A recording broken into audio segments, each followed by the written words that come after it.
Nandito na ako sa sentro ng San Felipe, Basud. May nakita na akong pwedeng paglagyan mga paps. Dito ko na lang siguro lalagay itong mga paps. Dito na lang mga paps. Magandang araw mga paps. Welcome dito sa pang-sampung vlog ko kay BN Motovlog. Ayan, dahil tapos na tayo ngayon dito sa sentro ng Basud. Doon naman tayo sa San Felipe, Basud mga paps. Kasi may mga nag-request na magdiretso na daw ako doon sa San Felipe, Basud mga paps.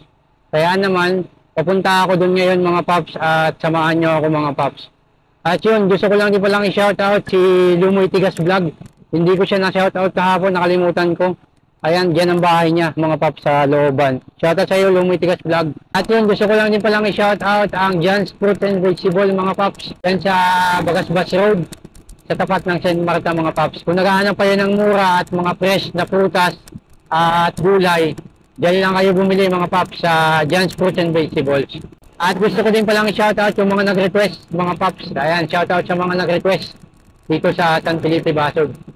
Sa mga ibang nagre-request pala dyan na hindi ko pa napagbibigyan, huwag kayong mag-alala mga paps. At abang-abang lang kayo, darating tayo dyan sa lugar ninyo.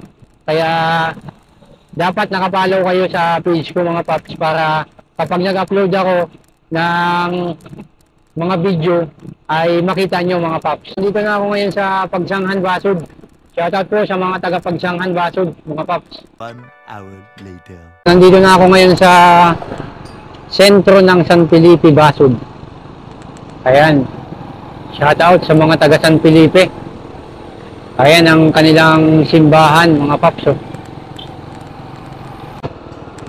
Ito yung school ng San Felipe. San Felipe Elementary School mga paps. So ayun na mga paps, nandito na ako sa sentro ng San Felipe, Basud. Ayan, nandito ako sa may school nila.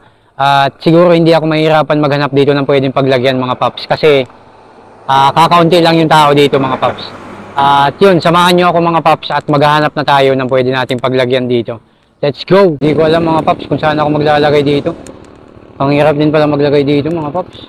Makakapaglagay tayo dito mga paps. Medyo malayo na sa palengke ng San Felipe. May nakita na akong pwedeng paglagyan mga paps.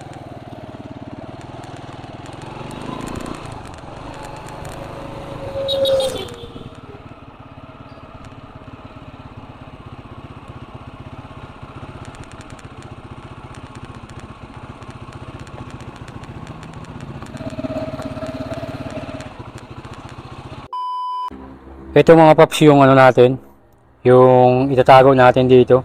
Binalot ko rin sa plastic mga paps para in case na umulan ay safe, hindi mababasa yung pera mga paps.